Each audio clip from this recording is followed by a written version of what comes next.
Os escravos que forem encontrados de noite, desde o toque de recolher até o da alvorada, a mandado de seus senhores, sem bilhete destes, datado e assinado, com declaração do nome do escravo, ou sem lanterna, facho ou archote, serão conduzidos debaixo de prisão à presença da autoridade competente, e os senhores incorrerão na multa de 2.000 réis ou 1 dia de prisão. Maria Leonor, Maria Leonor, chama verequete nagumailo, chama verequete nagumailo.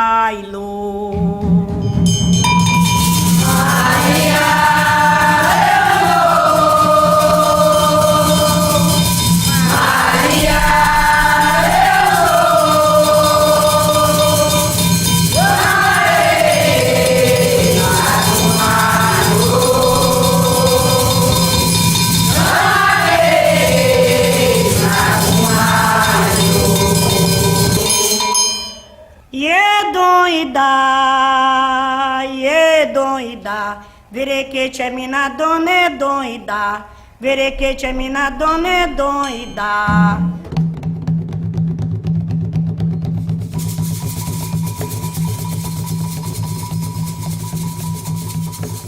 Esse gancho da pesquisa do Negro do Pará, ela tem algumas vertentes que deitam no meu passado de vida, na minha história de vida.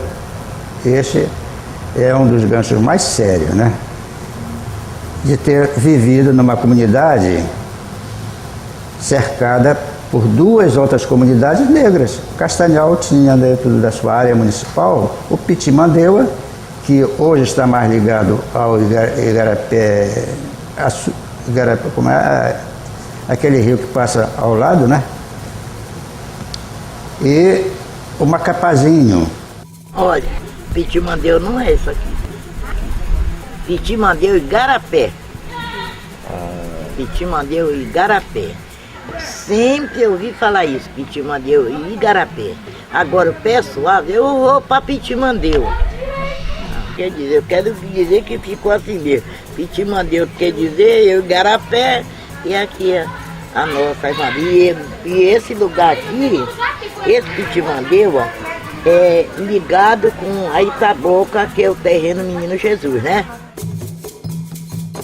Nasci e me criei aqui em Pitimandeu.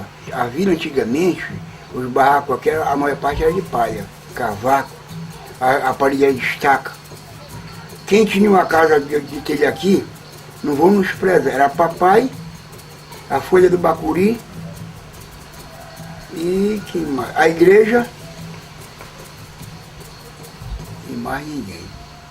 Mas que a vida aqui do Pitimandeu, aqui da vila, uma vida fabulosa, porque aqui não tem discussão, é difícil. Quando tem uma coisa, uma com outra. Se eu não tenho uma farinha na minha casa hoje, mas eu vou ver com o vizinho. Se eu não tenho para comer, eu vou pro vizinho me dar. Ou eu dou para ele, porque eu vim aqui em conjunto.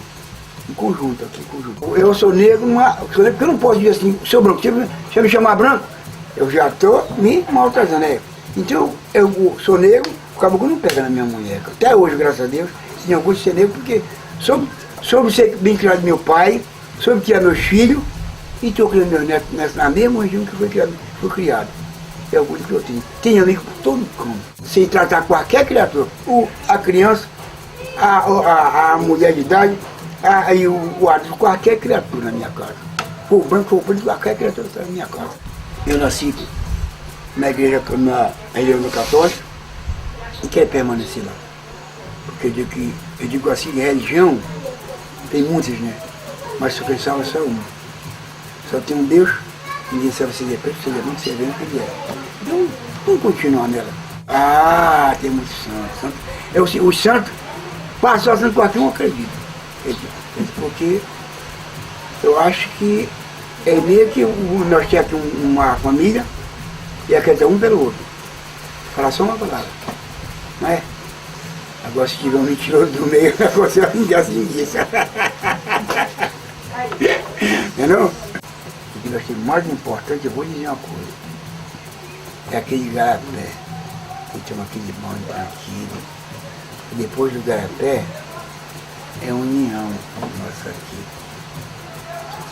Depois da união, é a saúde, que aqui, graças a Deus, a gente tem um pouco de saúde aqui. Graças a Deus.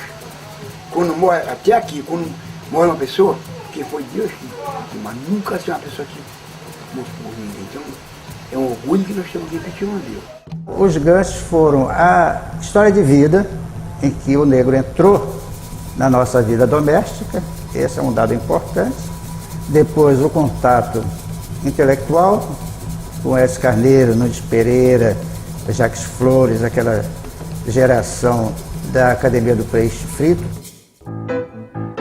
Esse grupo que depois focou a sua pesquisa no homem do ver-o-peso, nós sabemos que o ver-o-peso é um verdadeiro viveiro humano. Lá a miscigenação está presente, temos negros, temos descendentes de negros, de índios, temos as cores maravilhosas das velas dos barcos, temos os cheiros, os odores das frutas, das comidas e do peixe frito, que este grupo, também conversando com os caboclos na canoa, resolveu colocar. O nosso nome vai ser Grupo do Peixe Frito.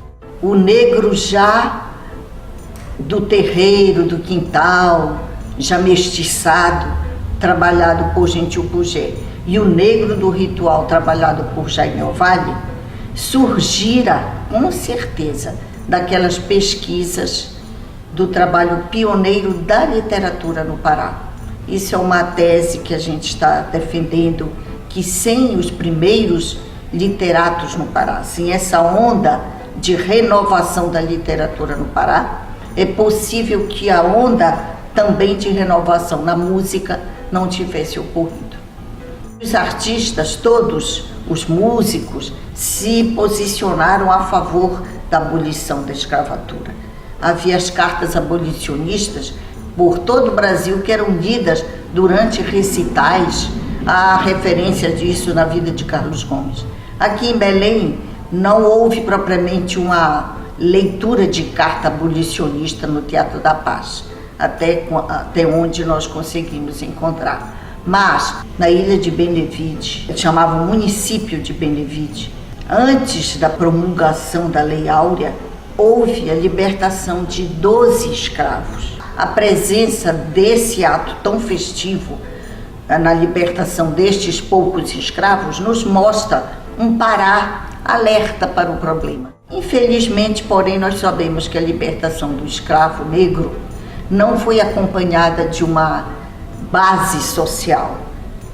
Ele ficou perdido, ficou pelas calçadas, bebendo, sem um rumo na sua vida. Alguns até aspiravam voltar à casa dos seus senhores. Pois bem, é este homem, um pouco perdido, que desconhecia a própria força da sua cultura, que vai ser o objeto da pesquisa de poetas como Bruno de Menezes, romancistas como Dalcídio Jurandir e músicos como Valdemar Henrique, Jaime Ovalle, Gentil Pugé, para citar os paraenses. Pensa, meu pai. Bruno de Menezes recebe e hospeda, em julho de 54, o antropólogo baiano Edson Carneiro, muito conhecido pela sua obra de pesquisador, antropólogo e folclorista. Eu era muito jovem, era foca da imprensa, né? Frequentemente publicava trabalhos na província do Pará e no estado do Pará, dois jornais que hoje estão fora de circulação. E graças a isso, eu fazia a divulgação do que estava acontecendo.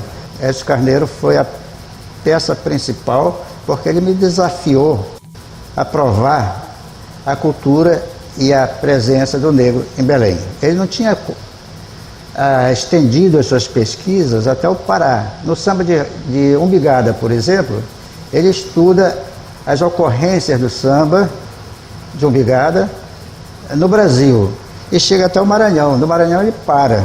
Então eu informei a ele a existência do samba em suas várias modalidades no Pará. Ele não acreditava muito, porque ainda estava dentro daquela concepção de que a Amazônia era apenas cultura cabocla. E me desafiou. E o primeiro desafio que ele me deu foi fazer um rol dos terreiros de Belém. Passei para ele essa pesquisa, feita numa época em que os terreiros eram controlados pela polícia, e a polícia expedia uma espécie de alvará para eles funcionarem, né? E tinha uma ficha na polícia, identificando todos os terreiros e os chefes dos terreiros. Toda pessoa que se titular pajé, ou que a pretexto de tirar feitiço, se introduzir em qualquer casa ou receber na sua alguém para simular cura por meios supersticiosos e bebidas desconhecidas, ou para fazer adivinhações e outros embustes, incorrerá na multa, assim como o dono da casa, de 20 mil réis, ou 8 dias de prisão em qualquer dos casos. A repressão policial se fez em cima do culto por quê? Porque a religião é uma expressão simbólica. Então, ao longo desse culto, o professor Vicente fala isso muito mais do que eu, né? Eu, por exemplo, o meu recorte em relação aos cultos foi 64. Foi o golpe militar de 64, né? Em 64 eu acredito que tenha sido um dos momentos mais cruciais dessa repressão. Por quê? Porque o governo militar que se instalou aqui viu nesses cultos um foco de desordem, né? Porque eram organizações populares, né? Nos bairros, nos subúrbios. E o que aconteceu? Deu um ultimato a essas casas de culto. Chamou todas elas, as mais expressivas, a segunda delegacia de entorpecentes, imagine, né? E foi dado um ultimato. Ou vocês se organizam ou todas essas casas serão fechadas. Mas é muito interessante a questão da resistência nos movimentos populares, especialmente quando se está em jogo religião e símbolos, né? Então o símbolo conseguiu que eles se organizassem. E o que aconteceu? Eles se organizaram e a partir daí que houve a fundação da Federação Espírito Umbandista e dos Cultos Afro-Brasileiros do Pará, que foi fundada exatamente em 26 de agosto de 1964, quer dizer, logo depois, no mesmo ano de que houve o golpe, e que está até hoje caminhando para 41 anos de existência. Sou mina tele, mi saíla tayo, Cecila malajoque, boboromina saíla vodum. É com a G, é com H, Aiko Amadeo, Kiriele Amadeo, Aiko Amadeo, Kiriele Amadeo. Na faculdade de filosofia é que parte então o maior desafio, que é a elaboração do Negro no Pará.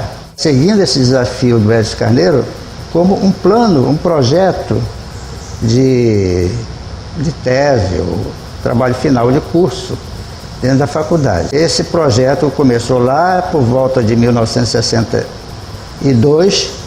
Em 1964 foi parcialmente interrompido pelos acontecimentos políticos em que me envolvi. Não seriamente, fui investigado apenas por comissões dentro da própria Faculdade de Filosofia. Nessa época, eu escrevi um programa sobre folclore para a rádio do Ministério da Educação e Cultura, chamada Rádio MEC. E o Negro no Pará teve as primeiras divulgações também nesses programas. Muita coisa foi começada a divulgar através desse programa radiofônico. E ele cresceu depois de 64, com a oportunidade que eu tive de passar 2 anos praticamente sem frequentar a faculdade de filosofia, tive que interromper o curso, né? Ele já estava concluído praticamente desde 66, desde que eu publiquei esse trabalho na revista Cadernos Brasileiros. Aí dei o catatal para o historiador amazonense, que era inclusive um homem do regime, foi o primeiro governador depois do golpe de 64 no Amazonas, mas era um liberal que não hostilizava e, no meu ponto de vista, nunca vi perseguição da parte dele, né? Teve a coragem de ler e fazer um prefácio que me surpreendeu muito e abriu, creio que foi ele a chave que abriu o livro para o reconhecimento oficial. e foi praticamente o padrinho da publicação desse livro, fazendo contato com a Universidade Federal do Pará e a Fundação Getúlio Vargas. O meu trabalho sobre a temática do negro se inicia com uma pesquisa que vai dos anos 20 do século passado, né, até os anos 80, o final dos anos 80 também do século passado. Então, é um trabalho sobre o pensamento negro no Brasil, o pensamento das lideranças e intelectuais de movimento negro. Por isso eu pego dos anos 1920 até o final dos anos 80, sobre a questão racial brasileira. Então, o que aquelas pessoas pensavam, o que elas pensavam no sentido de como elas interpretavam essa questão. E como elas interpretavam é como aparece nas suas publicações, nos jornais de uma imprensa negra que existe no Brasil desde os anos 10 do século 20, que não é considerada da mesma forma que a imprensa, mas que produziu muitos jornais, produziu muito material que foi sobre o qual eu me debrucei para estudar esse pensamento. É uma imagem que se criou no final da escravidão, quando se transforma, quando vai se construindo o negro, quando do escravo se passa a construir o negro, né, a figura do negro. E a figura do negro é uma figura estereotipada, é uma figura estigmatizada, é uma figura preconceituosamente construída. Então é a figura do negro que é o malandro, é a figura do negro que é o desordeiro, né? Do negro e da negra, mas particularmente do homem negro, que deve ser visto, a ideia correta, entre aspas, que ele deveria ter era a figura do trabalhador, né? E se ele não era mais escravo, a ideia da liberdade que ele pretensamente tinha conseguido era a ideia de uma liberdade mal administrada. Era daquele que, em vez de trabalhar, mourejar, como se dizia no trabalho, ele ia aproveitar para dançar capoeira, para jogar capoeira, para ficar nas esquinas, para ficar nos bailes, etc. E a mulher, a figura da mulher, era vista preconceituosamente com relação à não boa administração da moralidade. É a figura da mulher disponível, que, aliás, passa a ser a figura da mulata. E da mulata não só naquele momento, mas da mulata até hoje. A minha pesquisa tem muita relação, deve muito ao trabalho do professor Vicente, porque ele é não só uma fonte de inspiração, mas uma fonte de fornecimento de dados para ela, dada a enorme gama de fontes que ele pesquisou e que estão presentes no livro dele. O trabalho que eu venho fazendo já sobre a questão da família, não esquecendo a questão das relações raciais, me permitiu escrever um artigo em que eu menciono o trabalho do Vicente Salles por conta dos estudos sobre família que eu estou desenvolvendo. Porque ele nos mostra, ele nos faz essa abertura e nos mostra como a questão da cor, a questão do negro, a questão negra no Pará, ela permite ampliar o leque das nossas pesquisas e ver outros elementos que têm a ver com isso, mas que também têm a ver com dados sobre família, sobre relações da socialização de crianças, enfim, sobre relações raciais, sobre outros prismas. As fontes, por exemplo, que a gente encontra em velhos jornais e velhos livros, eu acho que é um princípio ético que todo escritor, todo pesquisador tem que ter. Alguns só negam essas informações a fim de que não percam a prioridade da informação. Porque vem outro a seguir e reproduz aquilo que ele pesquisou como pesquisa pessoal dele. Isso pouco importa, o que importa é a circulação do conhecimento. É por isso que todo livro meu é exageradamente cheio de notas, de pé de página. Às vezes até abusivamente cheio de notas, porque eu remeto para o leitor o documento. Daí que pode partir para outros. Negro Luiz, natural do Congo, homem alto, robusto. Foi adquirido no Rio de Janeiro pelo naturalista Notin e com ele veio para o Pará. Em 1835, após 17 anos de serviços, foi por ele aforreado. Mais tarde, pelos conhecimentos adquiridos, foi contratado pelo cientista Alfredo Wallace. Uma anotação do cientista dá conta que àquela altura o ex-escravo já era proprietário de um pouco de terra, já tinha economizado bastante. Segundo Wallace, a fim de comprar para si próprio um casal de escravos, providência esta que o índio, menos inteligente, raramente se convence. É interessante porque, ao trabalhar com estrangeiros, o negro muitas vezes adquiria parte da cultura desse estrangeiro. Wallace e Bates tiveram entre seus auxiliares negros, que muitas vezes trabalharam com outros cientistas antes dele. E com o Wallace aconteceu uma coisa interessante. Ele contratava um negro que falava inglês e, ao mesmo tempo, era professor de português para ele. Então, foi uma troca de conhecimentos útil para ambos, né? Há um capítulo, uma referência no Negro no Pará sobre as músicas dos negros, inclusive dos negros barbadianos. Há um rodapé ali que eu transcrevo, cantos dos negros barbadianos, que eu gravei com uma negra paraense que mora aqui no Rio de Janeiro, uma atriz extraordinária que hoje está aposentada, foi atriz de telenovelas, e foi atriz também do Teatro Negro do Abdias Nascimento. Foi uma das principais atrizes negras do Brasil. Usa vários nomes, mas o seu nome original era Cleia Alexander, que é o nome barbadiano dela.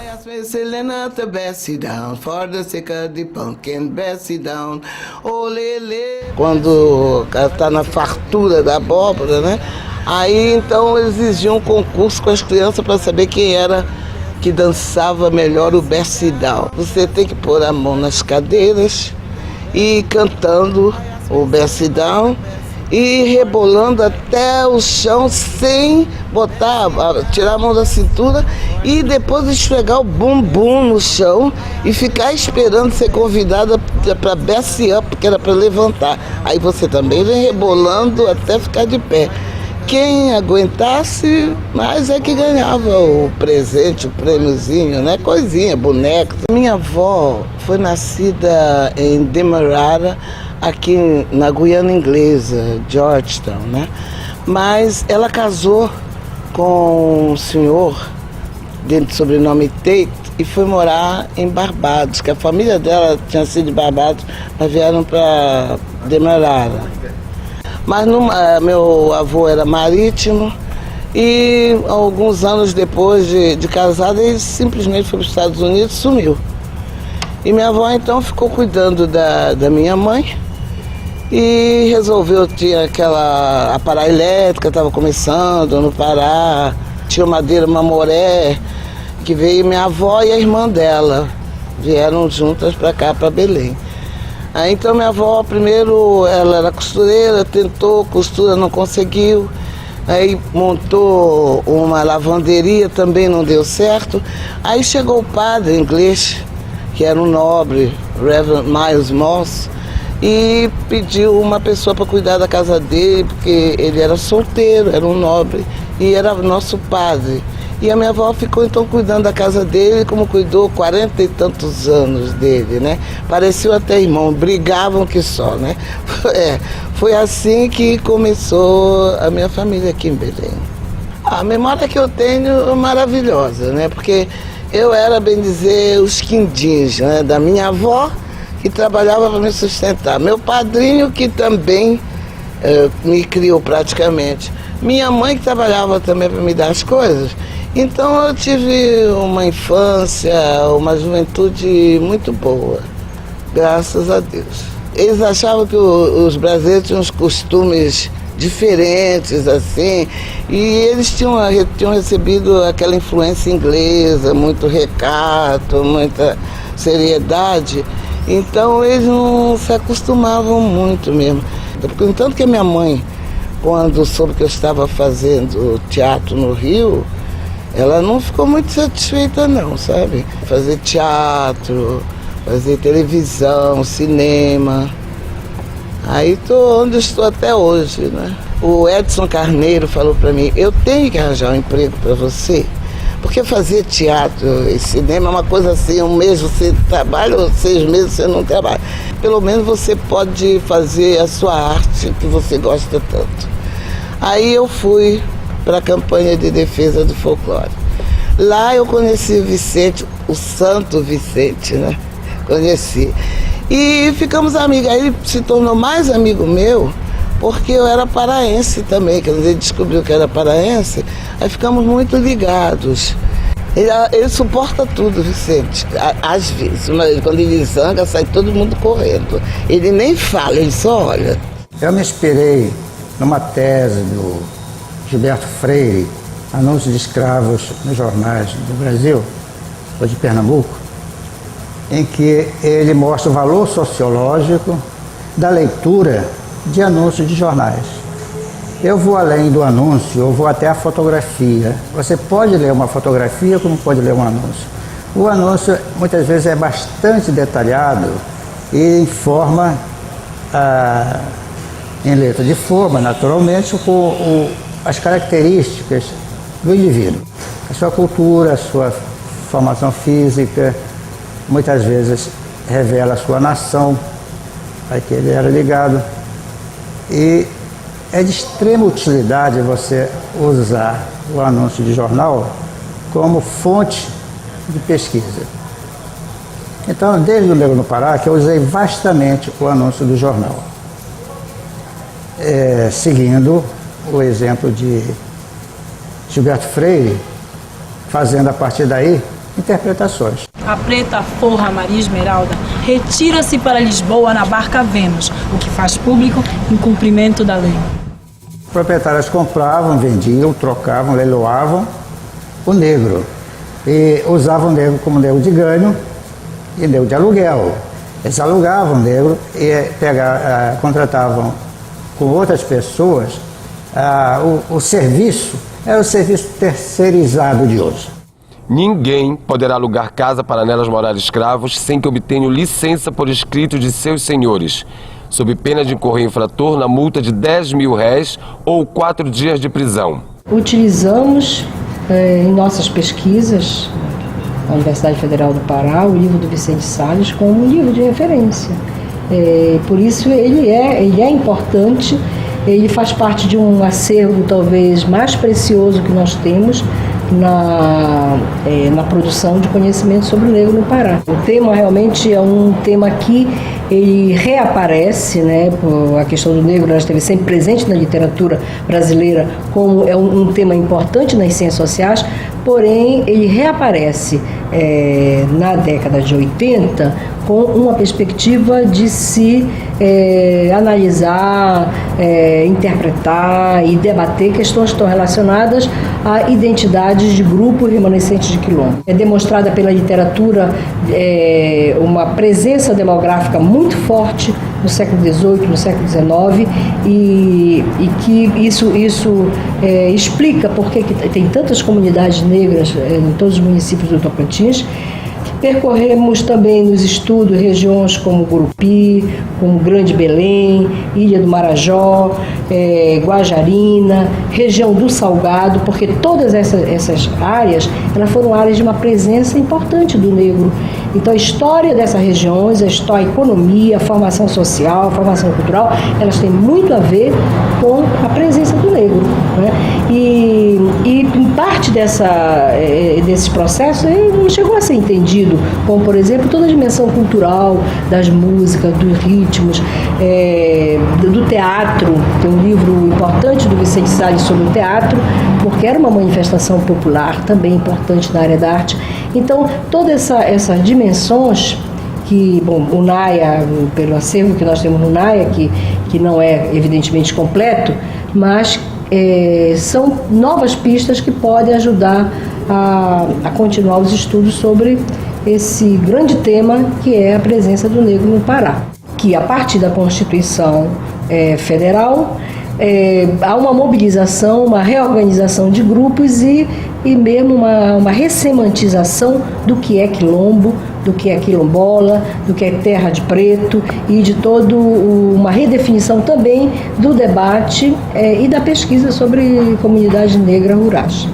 Então é nessa perspectiva que eu acho que é original, quer dizer, os estudos que ocorreram na década de 80 sobre quilombos e quilombolas têm assim uma importância porque estão datados numa época de mobilizações nacionais, uma época de discussão de direitos, mas também há uma originalidade no estudo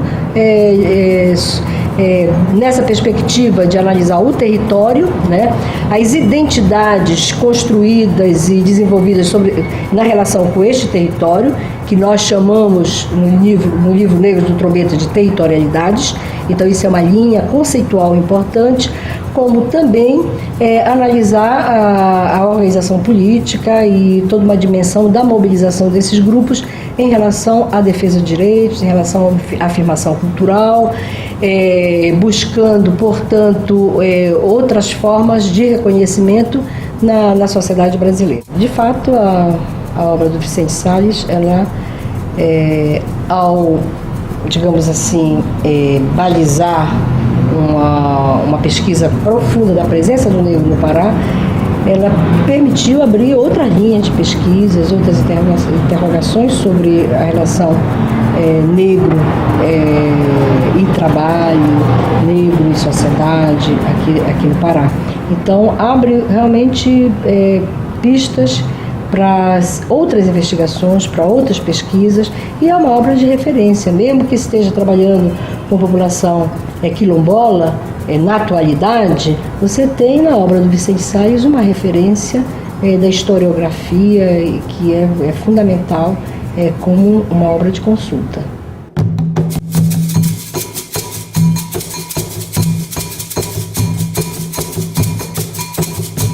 Bom, nós do movimento, o CEDEMPO a gente criou em 80, está fazendo 25 anos agora.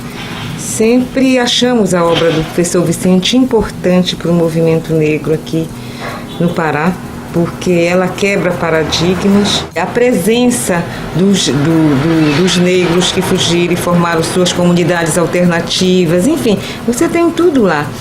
Quer dizer, hoje você, na Constituição de 88, né, que coloca que o título da propriedade de terra para os remanescentes de quilombos, o Vicente Salles já dá indicação lá no Negro no Pará da presença, da existência desses grupos que estavam invisíveis para a sociedade brasileira secularmente.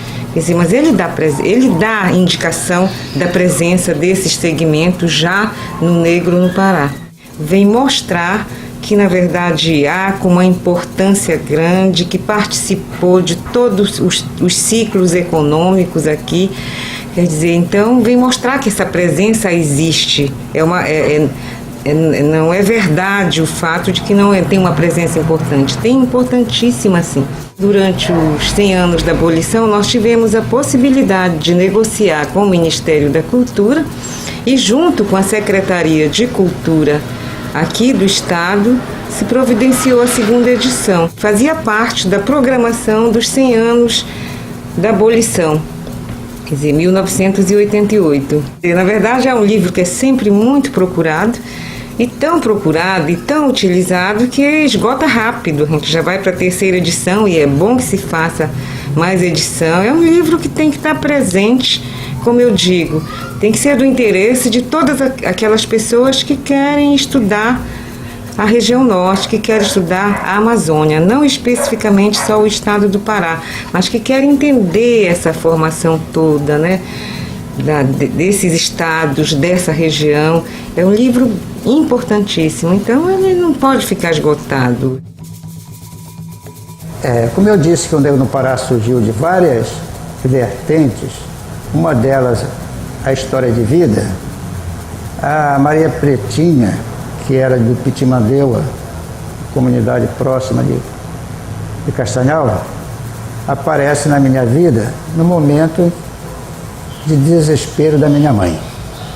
Eu estava muito doente, emagrecendo, e cheguei até a pegar a vela na mão, aquele exorcismo para mandar a morte embora, né? E eu acho que a morte foi embora e trouxe para o meu lado a Maria Pretinha, como alma de leite.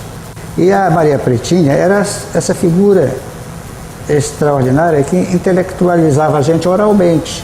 Era o processo que ela conheceu e o processo que ela me transmitiu. Foi a minha mãe preta, né? Minha mãe preta que me levou, talvez pela primeira vez, a me interessar pelo tema. Oh, the old man, he is old. Oh, the young man, he is young. The old man has a pot of gold. Choo, choo, old man, get away. Oh, fly done butter me. Oh, fly done butter me. The old man has a pot of gold. Choo, choo, old man, get away. Avô, rolinha, avô pro mar. Avô, rolinha, avô pro mar. Avô, rolinha dos montes, avô pro mar. Avô, rolinha dos montes, avô pro mar. Avô, rolinha, avô pro mar. Avô, rolinha,